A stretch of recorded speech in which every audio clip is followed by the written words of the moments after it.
Hello guys, मैं जितेंद्र आपका आपके यूट्यूब चैनल पे स्वागत करता हूं। जैसा कि अब तक जो हमारी क्लास थी, वो जो टॉपिक था साइकोलॉजी के अंदर वो चल रहा था पर्सनैलिटी यानी कि व्यक्तित्व। और व्यक्तित्व में इससे पहले हम दो क्लास पढ़ चुके हैं, जिसमें हमने व्यक्तित्व के वर्गीकरण को जाना, हर एक साइकोलॉजिस्ट के अकॉर्डिंग जाना।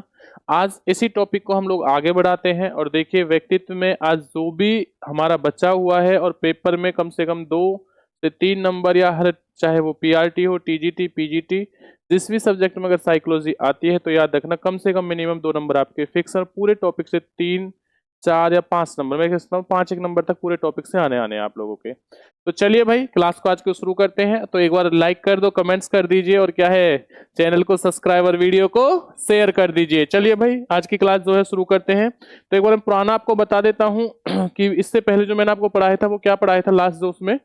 तो मैंने इससे पहले जो आपको पढ़ाया था, थोड़ा ध्यान देना, मैंने पढ़ाया था शील गुण सिद्धांत के बारे में, जो किसने दिया था, केटल ने। जिन्होंने आलपोर्ट के 18,000 शील गुणों को पढ़ा और पढ़ने के बाद में क्या किया, उनमें से 4,500 जो थे उन्हें महत्वपूर्ण माना। उनमें से फिर दोबारा संशोधन किया तो उनमें से कितने महत्वपूर्ण माने थे, 20 माने थे। और 20 में से फिर जो महत्वपूर्ण माने थे वो क्या माने थे, 35 माने थे, याद रखना।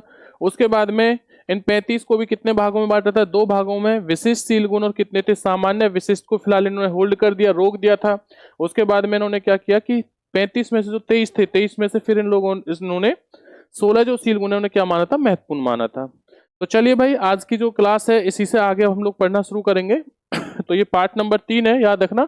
पर्सनैलिटी पार्ट नंबर 3 याद रखने से पहले 2 हम लोग पढ़ चुके हैं। भारतीय दृष्टिकोण से, याद रखना बच्चे इस चीज के बारे में, भारतीय दृष्टिकोण से व्यक्तित्व वर्गीकरण जो है वो किसने किया था, वो दिया था एक साइकोलॉजिस्ट थे भारत के, जिनका नाम था कपिल देव। इन्होंने व्यक्तित्व को कितने भागों में बांटा था, 3 भागों में बांटा था। पहला जो भाग है उसे कहा जाता है सतोगुणी, यानी कि चरित्रवान।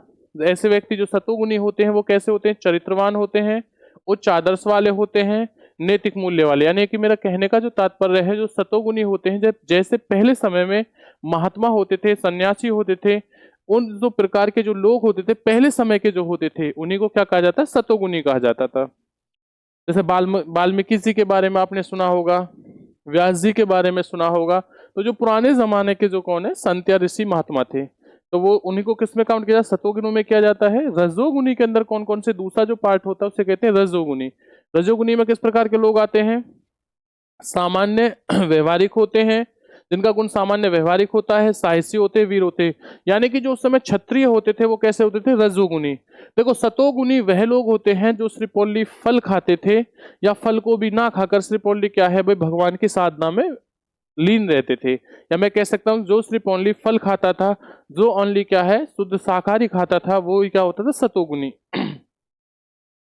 रजोगुणी में क्या होता था, रजोगुणी जो होते हैं वो यानी कि आपके जो फल होते हैं उन्हें भी खाते हैं, और जो कुछ आपका खाना होता है यानी कि जो मीट, जो सॉरी दारू जो होती है, मांस होता है, यानी शाकाहारी मांसाहारी दोनों भोजनों को खाते थे, तो उन्हें क्या कहा जाता है, रजोगुनी। जैसे राजा महाराजा होते थे, वो लोग क्या है, वो भाई क्या है, अपना अच्छा खाना भी खाते थे, फल भी खाते थे, उसके बाद में क्या है, जो उनकी रोटी होती थी वो भी खाते थे, लेकिन उसके साथ में क्या है, वो मांस वगैरह जो थे वो भी खाते थे। तो ये लोग किस में आते हैं, रजोगुनी के अंदर। तो इनका सामान्य व्यवहारिक गुण होता है साहसी और वीर, याद रखना, इसमें क्षत्रिय लोग आते हैं। नेक्स्ट है तमोगुनी। तमोगुनी कैसा होता है, तमोगुनी उन्हें कहा जाता है जो व्यक्ति पूर्ण रूप से क्या है, कि सिर्फ ओनली क्या है, मदिरा या मांस पर, जो राक्षस प्रवृत्ति के लोग होते हैं उन्हें कहा जाता था तमोगुनी। तो देखो, आलसी होते हैं, क्रोधी होते हैं, कामुकतावासी होते हैं, और क्या होते हैं, निर्दयी होते हैं। इनके अंदर क्या है, कोई भी भाव वाले जो गुण, जैसे राक्षसों के अंदर देखते हैं हम लोग पहले, या भी कभी रामायण महाभारत देखते थे या कोई भी चीज ऐसी देखी, तो कुछ लोग क्या होते थे उसमें दिखते थे हम लोगों को, भाई क्या है, राक्षस है। तो राक्षस प्रवृत्ति के लोगों के अंदर क्या होता था, उनके अंदर बिल्कुल वो, उनके अंदर कोई भाव ही ना, या भाव ही नहीं होता था, वो निर्दयी होते थे, बस जिसको भाई मन किया उसको मार दिया। कुछ ऐसे राजा भी हुए। अब उसी प्रवृत्ति के कुछ लोग हो गए, जैसे राजाओं के बारे में कहा जाता है। अब जैसे वर्तमान समय है कि लोगों को यूं ही मार देंगे भाई, किसी के ऊपर एसिड डाल दिया, किसी को क्या है यूं ही जिंदा जला दिया, किसी के अंदर क्या है, तो मतलब एक बे जो दर्दी से जो लोगों को मारता है वो क्या होते हैं, तमोगुनी होते हैं। ये क्या है, तो ये किसके आधार पर है, ये भारतीय दृष्टिकोण के आधार पर किसने दिया था, कपिल देव ने दिया था। और ये चीज याद रखना, सीक्वेंस में सबसे पहले सतोगुनी आएगा, सेकंड नंबर पे रजोगुनी आएगा, और तीसरे नंबर पे है तमोगुनी। तो इसका सीक्वेंस बिल्कुल आपको सही से पता होना चाहिए, सतोगुनी, रजोगुनी और क्या होता है तमोगुनी। तो भारतीय दृष्टिकोण के बाद में आगे जो हम पढ़ेंगे वो पढ़ेंगे साइकोलॉजिस्ट हुए थे हमारा, कुछ साइकोलॉजिस्ट हुए थे, उनमें नाम है एक तो फ्रीडमैन का और एक है रोजन का। फ्रीडमैन और रोजन ने व्यक्तित्व को कितने भागों में बांटा था, याद रखना 2 भागों में बांटा है। इन्होंने जो 2 भागों में बांटा है वो कौन कौन सा था, पहला जो था वो था टाइप ए। अब इन्होंने टाइप ए में किस प्रकार के लोगों को रखा इन्होंने, जिसमें धैर्य की कमी होती है, समय की कमी का अनुभव करना, उतावलापन होता है, कार्य के कार्य को बोझ से हमेशा लदे रहना, यानी कार्य का अपने आप के ऊपर बोझ समझना, लदे रहने का अनुभव करना, अशांत रहना और अधीर रहना।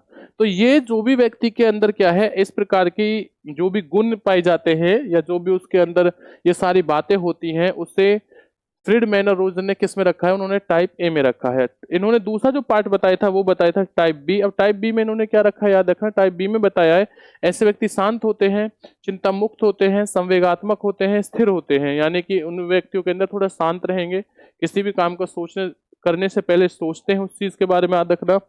चिंता मुक्त होते हैं, वो इतनी टेंशन नहीं लेते हैं, और संवेगात्मक यानी कि उनके अपने संवेगों पर क्या होता है, कंट्रोल होता है, नियंत्रण होता है। तो इसमें किस में रखा है इन्होंने, टाइप बी के अंदर। तो भाई अगर मजा आ रहा हो तो वीडियो को शेयर कर दीजिए अपने दोस्तों के पास। ये है मॉरिस। नेक्स्ट जो है याद रखना मॉरिस। मॉरिस ने व्यक्तित्व को कितने भागों में बांटा, एक भाग में एक प्रकार बताया था जिसे किस नाम से जाना जाता है, जिसे जाना जाता है टाइप सी के नाम से। तो टाइप सी के अंदर क्या होगा याद रखना, ऐसे व्यक्ति सहयोगी होते हैं, याद रखना क्या होगा, ऐसे व्यक्ति सहयोगी होते हैं, धैर्यवान होते हैं। ऐसे व्यक्ति निषेधात्मक यानी कि संवेगों का जो क्रोध होता है, जैसे कोई गुस्से वाला क्रोध हुआ या किसी संवेग को क्या है कंट्रोल या उसका दमन कर देते हैं। जैसे किसी का स्वभाव क्रोध वाला हो लेकिन धीरे धीरे करके वो अपने उस क्रोध के स्वभाव को क्या कर दे, छोड़ दे, त्याग दे कि भाई ठीक है मैं गुस्सा नहीं करूंगा, मैं शांत रहा करूंगा। तो ऐसे व्यक्ति निषेधात्मक संवेगात्मक क्रोध का दमन कर लेते हैं और आज्ञा पालन का प्रदर्शन करने वाले होते हैं। याद रखना अगर उनसे किसी चीज के लिए बोल दिया जाए तो वो क्या करते हैं, बिल्कुल फाइनली वो इस चीज के बारे में ठीक है जी मैं इस काम को कर दूंगा, उसे उससे कोई आपत्ति नहीं होगी। तो मॉरिस ने उसे किस में रखा है, टाइप सी में रखा है। भाई स्क्रीन शॉट भी लेते रहना, याद रखना, और स्क्रीन शॉट लेने के साथ साथ इसे नोट डाउन कर लेना क्योंकि एग्जाम में यहाँ से क्वेश्चन आता है। और वीडियो को ज्यादा से ज्यादा क्या है, शेयर करते रहिए मेरे भाइयों।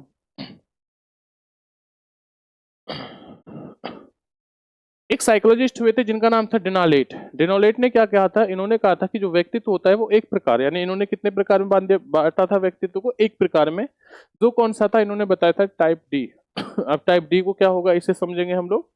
तो देखिए टाइप डी के अंदर इस प्रकार के व्यक्तित्व वाले लोगों में निराशावादी के जो गुण होते हैं वो क्या पाए जाते हैं, कम पाए जाते हैं, यानी सॉरी निराशावादी के जो गुण होते हैं वो पाए जाते हैं। ऐसे व्यक्ति कैसे होते हैं, उदासी होते हैं, कैसे होते हैं, उदासीन वाले होते हैं,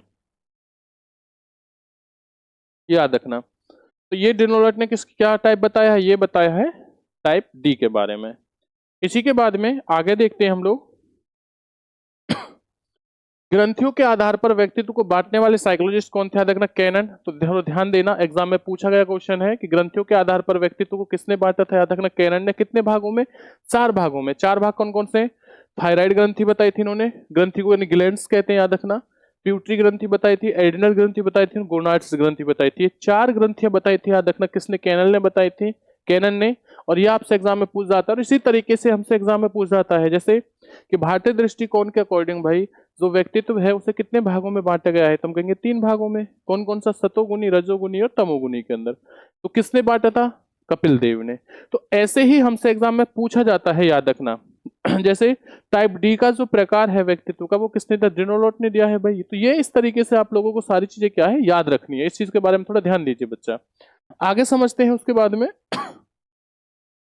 अब इसी टॉपिक का सबसे महत्वपूर्ण एक टेबल आएगी, याद रखना। और इस टेबल से क्वेश्चन सीधा डायरेक्ट पूछ जाता है कि कौन सी नॉन प्रोजेक्टिव विधियां होती है, कौन सी प्रोजेक्टिव विधियां होती है। देखिए मेजरमेंट ऑफ पर्सनैलिटी यानी कि व्यक्तित्व का मापन विधियां, जिसे 2 भागों में बांटा गया है। पहला जो पार्ट है वो है नॉन प्रोजेक्टिव यानी जिसे अप्रक्षेपी विधि कहते हैं, दूसरा है प्रोजेक्टिव मेथड यानी जिससे क्या कहते हैं, प्रक्षेपी विधि कहते हैं। ये याद रखना, नॉन प्रोजेक्टिव और प्रोजेक्टिव मेथड। अब देखिए किस विधि के अंदर कौन सा टेस्ट या परीक्षण होता है उस चीज के बारे में जानते हैं। देखिए नॉन प्रोजेक्टिव जो है उसे 3 भागों में बांटा गया था, तो अभी इस बोर्ड पे वो आ नहीं रहा था, वो हम लोग आगे पढ़ेंगे। तो फिलहाल मैं 2 को ही एक्सप्लेन कर रहा हूं, थोड़ा ध्यान देना। तो देखिए पहला जो पार्ट है उसे कहते हैं आत्मनिष्ठ विधि जिसे सब्जेक्टिव मेथड कहते हैं, और दूसरा जो पार्ट होता है उसे कहते हैं ऑब्जेक्टिव मेथड जिसे वस्तुनिष्ठ विधि कहते हैं।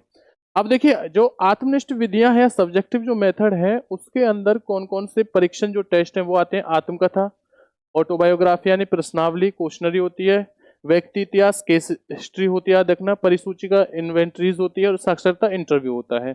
ये सारी जो विधियां हैं या टेस्ट हैं परीक्षण है किसके अंदर आते हैं, सब्जेक्टिव मेथड के अंदर आते हैं। ये चीज याद रखना, सीधा पेपर में पूछा जाएगा हम लोगों से कि जो साक्षरता है वो कौन सा परीक्षण है, नॉन प्रोजेक्टिव या प्रोजेक्टिव। तो हमें क्या पता है, नॉन प्रोजेक्टिव। नॉन प्रोजेक्टिव में भी क्या होगा याद रखना, सब्जेक्टिव या ऑब्जेक्टिव, सब्जेक्टिव होगा।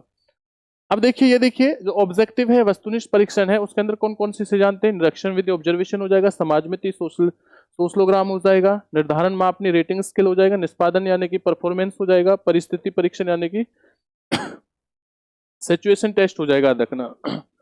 नेक्स्ट इसके बाद में जो तीसरा पार्ट है वो है नॉन प्रोजेक्टिव का, जो थर्ड पार्ट था जिसके बारे में आपको बता रहा था अभी, उसके बारे में बोला था, भाग 3 के बारे में। तो देखिए मनोविश्लेषणात्मक विधियां यानी कि साइको एनालिसिस मेथड जो है, इसमें 2 परीक्षण आपको बताए हैं, एक तो मुक्त सहचर्य परीक्षण, एक है स्वप्न यानी कि फ्री एसोसिएशन टेस्ट होता है, और दूसरा कौन सा है, ड्रीम एनालिसिस होता है यानी कि स्वप्न विश्लेषण होता है। ये जो 2 टेस्ट होते हैं ये किसके अंदर आते हैं, ये नॉन प्रोजेक्टिव की सब्जेक्टिव मेथड का तीसरा पार्ट है, याद रखना। अब देखिए अब जो ये है ये प्रोजेक्टिव मेथड के हैं, प्रक्षेपी विधि के हैं, इस चीज के बारे में याद रखना कौन कौन से हैं, थोड़ा ध्यान दीजिए इस चीज के बारे में।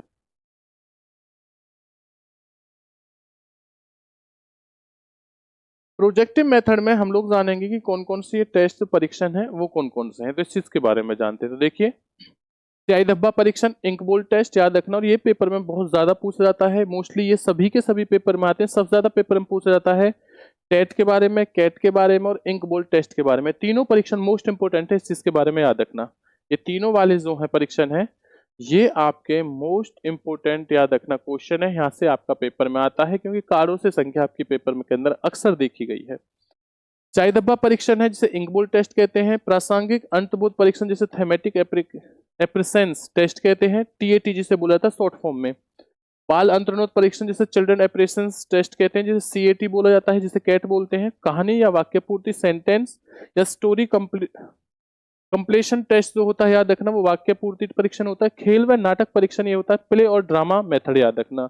अब एक एक करके इनके बारे में जो महत्वपूर्ण चीजें जो पेपर हमसे पूछ जाएंगे उन्हें हम क्या करेंगे, एक्सप्लेन करेंगे। तो देखिए सबसे पहले सब्जेक्टिव यानी कि जो आत्मनिष्ठ विधि थी उसके बारे में जानते हैं। तो देखिए आत्मकथा लेखन जिसे ऑटोबायोग्राफी कहते हैं, ये किसने दिया था, ये दिया था विलियम वुंट ने दिया था। किसने दिया था, विलियम वुंट ने। तो जो विलियम वुंट ने दिया है इसी विधि को क्या कहते हैं, यह प्राचीनतम विधि मानी गई है, और इसके द्वारा व्यक्ति के गुण या दोष का पता लगाया जाता है, ये चीज याद रखना। और इसमें व्यक्ति द्वारा कुछ तथ्य छिपाए जाने के कारण सही जानकारी नहीं मिल पाती। तो मेरी बात समझना, आत्मलेखन विधि होती क्या है, 2 चीजें होती हैं, एक तो होती है ऑटोबायोग्राफी, एक होती है सेल्फ। तो आत्मकथा होता है याद रखना, एक होती है जीवनी। दोनों में फर्क क्या है इसे समझना। तो इसका फर्क जो होता है, जो आत्मकथा जो होती है, आत्मकथा अपने द्वारा लिखी जाती है, और जो आपकी जीवनी होती है वो मरने के बाद दूसरे व्यक्ति के द्वारा लिखी जाती है। अब आत्मकथा के अंदर व्यक्ति के गुण और दोषों को हम लोग जान सकते हैं कि क्या इसके अंदर गुण है, क्या इसके अंदर दोष है। लेकिन जो आत्मकथा होती है, जब व्यक्ति स्वयं के द्वारा खुद अपने बारे में लिखता है, तो अपने जो उसके दोष होते हैं वो उन्हें नहीं बताता, या ज्यादातर उन्हें डिफाइन नहीं कर पाता है, जिसकी वजह से हम आत्मकथा के अंदर किसी भी व्यक्ति के बारे में सही तरीके से, पूर्ण तरीके से सही जानकारी प्राप्त नहीं कर सकते हैं। तो वही सारी चीजें लिखी हुई थी जो मैंने आपको भी एक्सप्लेन की है। इसी के बाद में जो दूसरा परीक्षण था वो कौन सा है, याद रखना, प्रश्नावली विधि। और प्रश्नावली जो किसने दी थी, सुकरात जी ने। किसने दी थी, सुकरात जी ने। तो प्रश्नावली विधि है, ये कितने प्रकार की होती है, याद रखना, ये 4 प्रकार की होती है। पहली होती है बंद, क्लोज, जिसके अंदर क्या होता है, बंद का मतलब, क्लोज का मतलब क्या है कि जिसके अंदर सिर्फ ओनली आपको हाँ या ना में उत्तर देना होगा, याद रखना। यानी कि इसमें विचारों को स्वतंत्रता नहीं होती, विचारों को स्वतंत्रता नहीं होती। जैसे बस आपको आंसर देना होगा हाँ तथा नहीं में। जैसे आपके ऑब्जेक्टिव जो क्वेश्चन होते हैं इस टाइप के, ये आपकी बंद, क्लोज क्वेश्चनरी होती है। सेकंड है खुली, इसमें क्या होता है, इसमें विचारों को स्वतंत्रता होती है, जैसे हम लोग कॉलेज के अंदर एग्जाम देते थे, 10th में प्लस 2 में हम लोग एग्जाम देते थे, वो चीज विचारों को स्वतंत्रता होती है।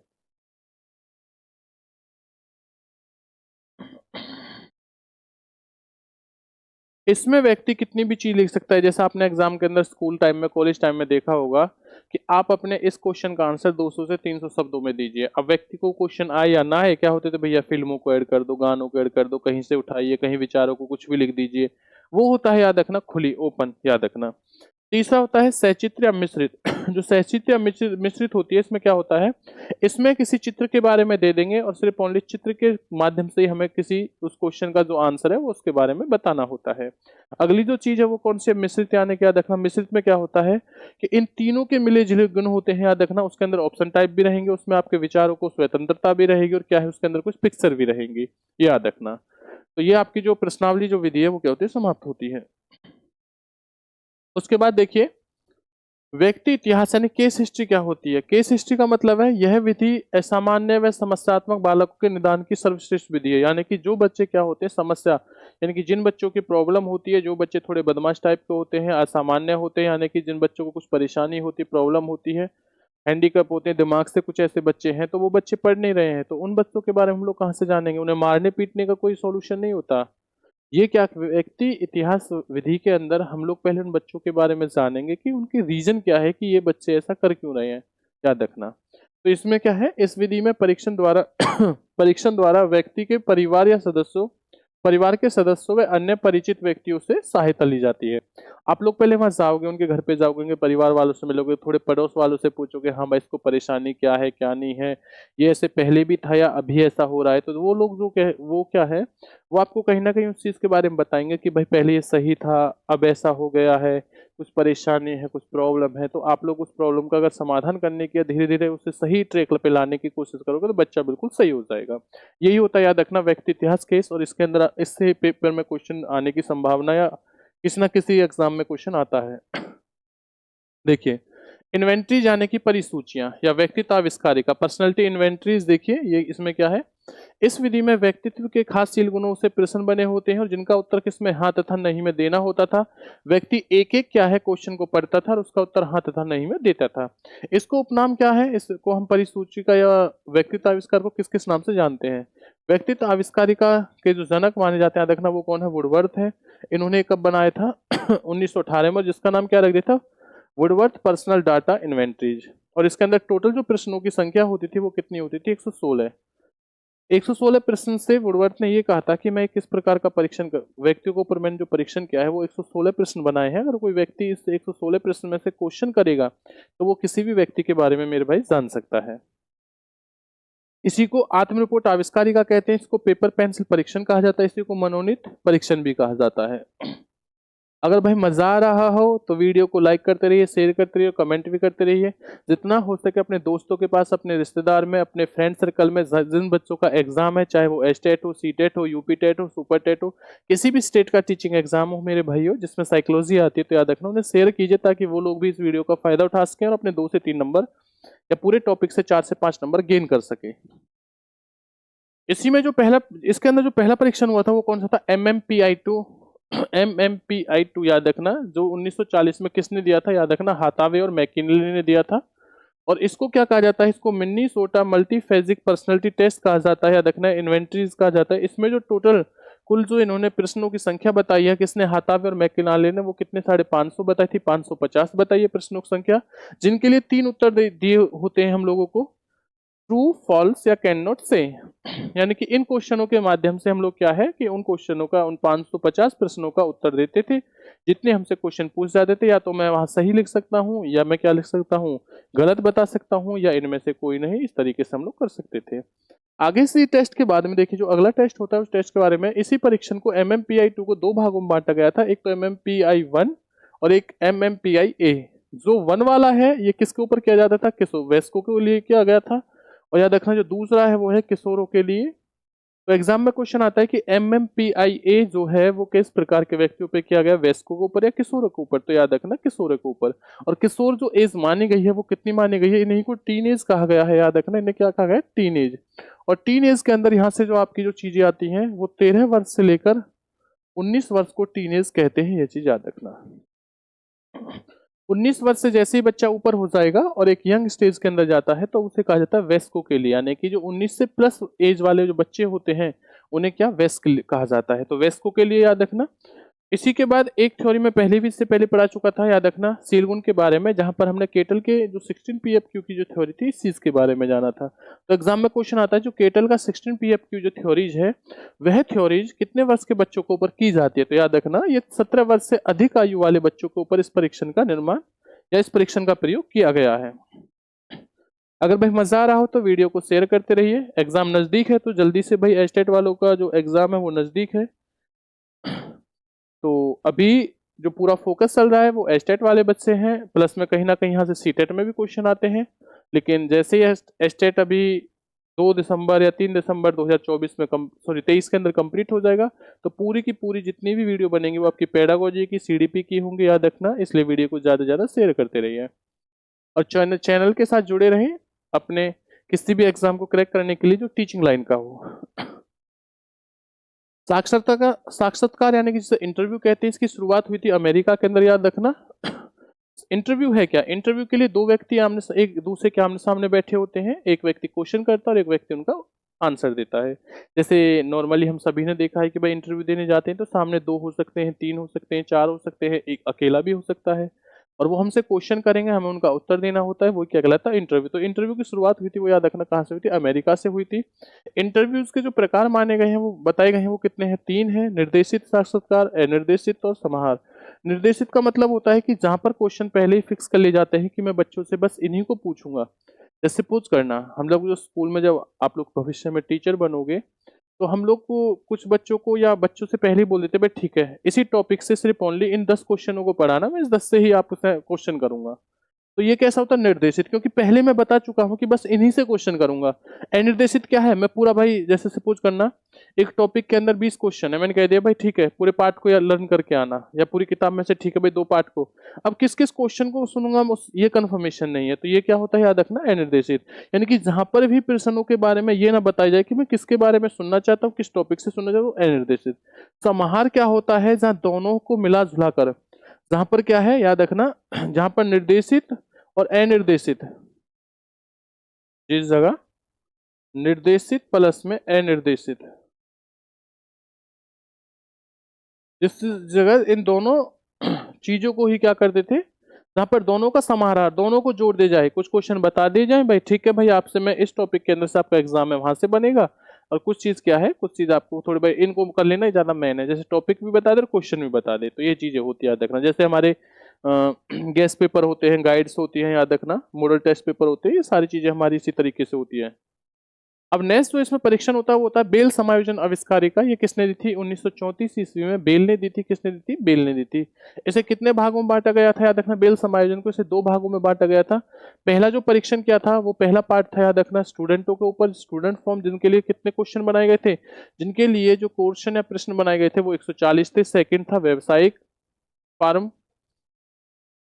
फार्म यानी कि ये किसके लिए था? ये जो व्यवसायिक यानी बिजनेसमैन लोगों के लिए। तो बेल समायोजन में जो प्रयोग हुआ था वो 2 प्रकार के लोगों पर हुआ था, पहले थे स्टूडेंट और दूसरे थे बिजनेसमैन। स्टूडेंटों के लिए प्रश्नों की संख्या बनाई थी वो कितनी थी? 140 थी, और व्यवसायिक लोग यानी बिजनेसमैन लोगों के लिए प्रश्नों की जो संख्या थी वो कितनी थी? 160। ये याद रखना। इसी के साथ ऑब्जेक्टिव यानी कि वस्तुनिष्ठ, सब्जेक्टिव हमारे समाप्त होती हैं विधियां। अब हम लोग किसके बारे में पढ़ेंगे? ऑब्जेक्टिव वस्तुनिष्ठ विधियों के बारे में।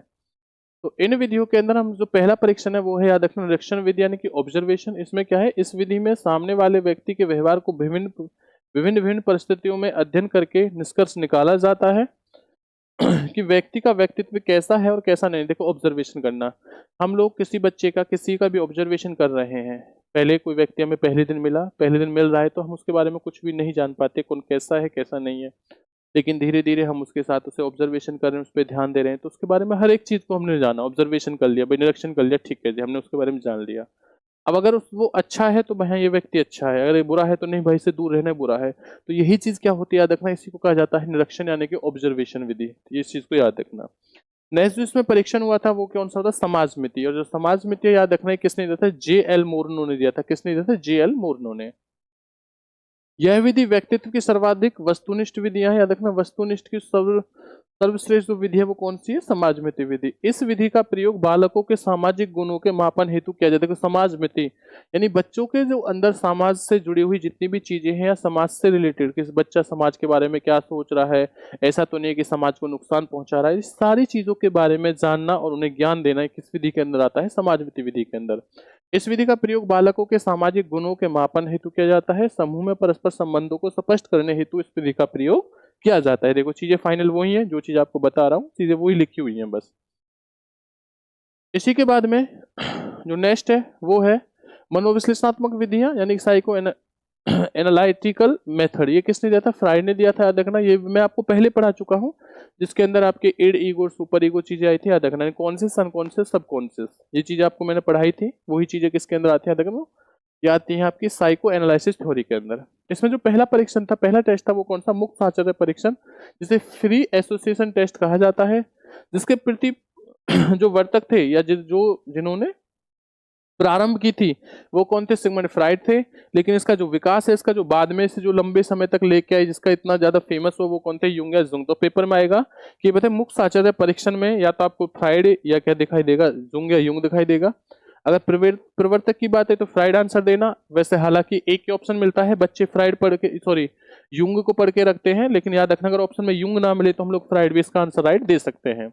देखिए, इस विधि का प्रयोग मानसिक रोगियों के लिए किया जाता है। जो बच्चे मानसिक रूप से क्या है, या जो व्यक्ति मानसिक रूप से थोड़ा क्या है, परेशान है, कमजोर है, या उससे कोई प्रॉब्लम है, बीमारी है, तो ऐसे व्यक्तियों को पर इसका क्या है? मुक्त साहचर्य परीक्षण का प्रयोग किया जाता था। इस विधि के आधार पर उनके मनोरोगों का पता लगाया जाता था कि व्यक्ति के अंदर जो बीमारी है वो है तो है क्या, व्यक्ति ऐसी एक्टिविटीज क्यों कर रहा है, क्यों नहीं कर रहा है।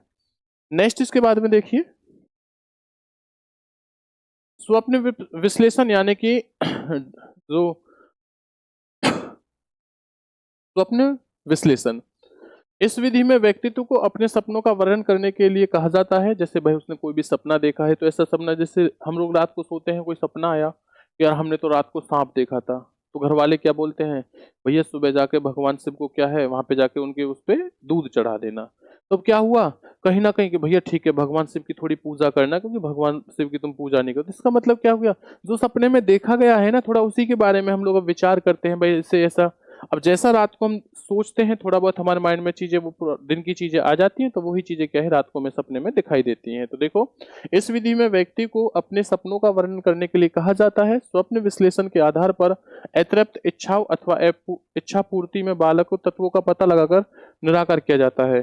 जैसे बहुत से बच्चे क्या होते हैं भाई, ठीक है उन्हें घूमने जाना था लेकिन उन्हें नहीं जाने दिया। अब वो रात को, ठीक है भाई, वो ये कहेगा जी मैं तो रात को वहां सपने में घूम रहा था। इसका मतलब क्या है? ये नहीं कि बच्चे को वहां पर भेज दे जाए, कहीं ना कहीं उसे समझाया जाए, और अगर आसपास का क्षेत्र तो उसे घूमने के लिए भी बोले, ठीक है भाई चलो मैं आपको साथ लेके चलूंगा। तो यही क्या होता है, देख रहे हैं, स्वप्न विश्लेषण होता है। नेक्स्ट उसके बाद में प्रोजेक्टिव मेथड, यानी कि नॉन प्रोजेक्टिव हमारा समाप्त हो चुका है। अब हम पढ़ेंगे प्रोजेक्टिव। प्रोजेक्टिव जिसे हम लोग प्रक्षेपी विधि कहते हैं। भाई अगर वीडियो में मजा आ रहा हो तो क्या है, वीडियो को शेयर करते रहिए, कमेंट्स करते रहिए और लाइक भी करते रहिए। आप लोगों से बस इतनी ही वो है कि आप जितना ज्यादा हो सके इस वीडियो को अपने दोस्तों के पास, मित्रों के पास शेयर कर दीजिए। देखो शाही धब्बा परीक्षण इंक बोल्ट टेस्ट जो है, याद रखना, वो किसने दिया था? हरमान रोसार्क ने दिया था। ये कब दिया था? 1921 ईस्वी में। किस देश के निवासी हैं? ये है स्विट्जरलैंड के। कहाँ के हैं? स्विट्जरलैंड के। इन्होंने जो टोटल जो कार्ड बताए हैं वो कितने बताए थे? 10 बताए थे। जो 5 कैसे थे? काले रंग के थे।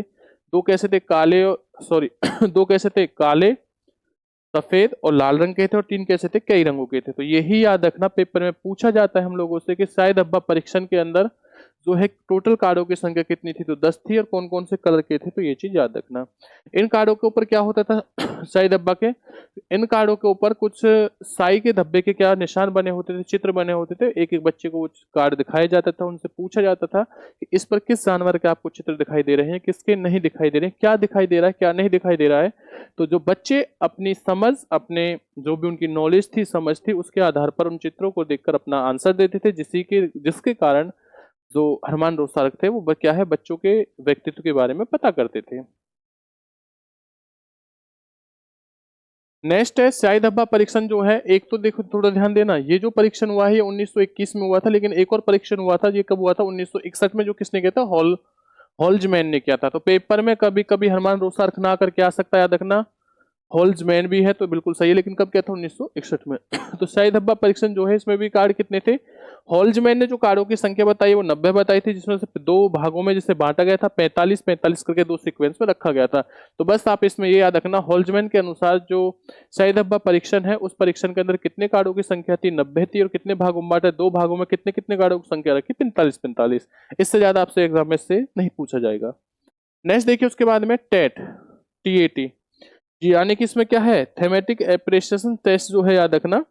इसका जो निर्माण है 1935 ईस्वी में मर्रे ने किया था। सबसे पहले कहां पर किया था? हार्वर्ड विश्वविद्यालय के अंदर किया था ये परीक्षण, इसका जो निर्माण है। लेकिन बाद में इसका संशोधन हुआ था, याद रखना। वो किसने किया था? मॉर्गन ने 1938 में। तो पेपर में जहां पर आप लोग किताब से पेपर से कहीं से पढ़ते हो तो मर्रे और मॉर्गन दोनों नाम पढ़ते हो, लेकिन इसका जो निर्माण है वो मर्रे ने किया था, लेकिन बाद में दोनों ने मिलकर क्या किया था? 1938 में संशोधन, 3 वर्ष बाद में।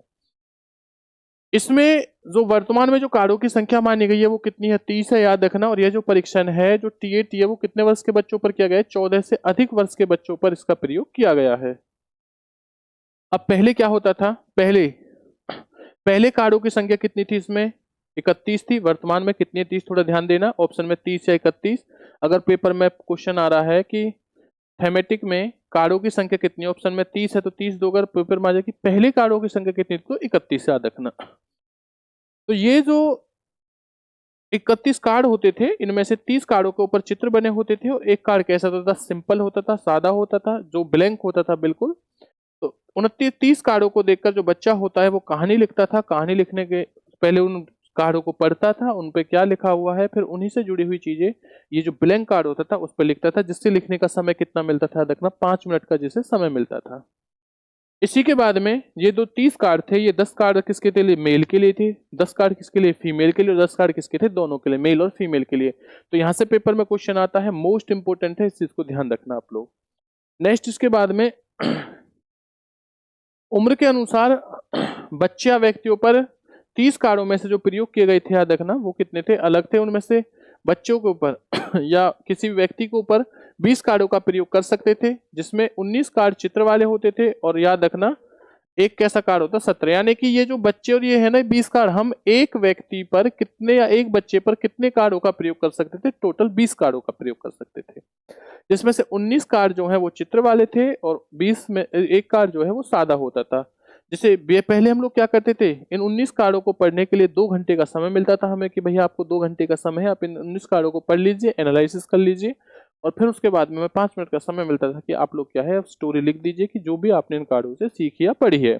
तो चलिए भाई, वीडियो को शेयर करते रहिए। अगर मजा आ रहा हो तो भाई इसी तरीके से वीडियो को शेयर करते रहें। यह परीक्षण 2 सत्रों में किया गया था, याद रखना। यह परीक्षण जो है 2 भागों में किया गया था।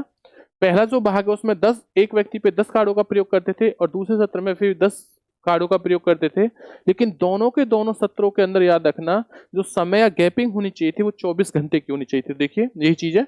यह परीक्षण 2 सत्रों में किया गया। पहले सत्र में 10 कार्डों का प्रयोग करते थे, दूसरे सत्र में 10 कार्डों का प्रयोग करते थे, और टोटल के बीच में जो गैप होता था वो कितना होता था बच्चा? याद रखना, 24 घंटे का, अवर से आने की, याद रखना।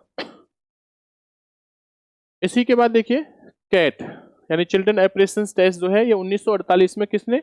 लियोपोल्ड बेलाक ने दिया था। ये कितने वर्ष के बच्चों पे किया गया है? याद रखना, ये 3 वर्ष से लेकर 11 वर्ष के बच्चों पर यह परीक्षण किया गया था।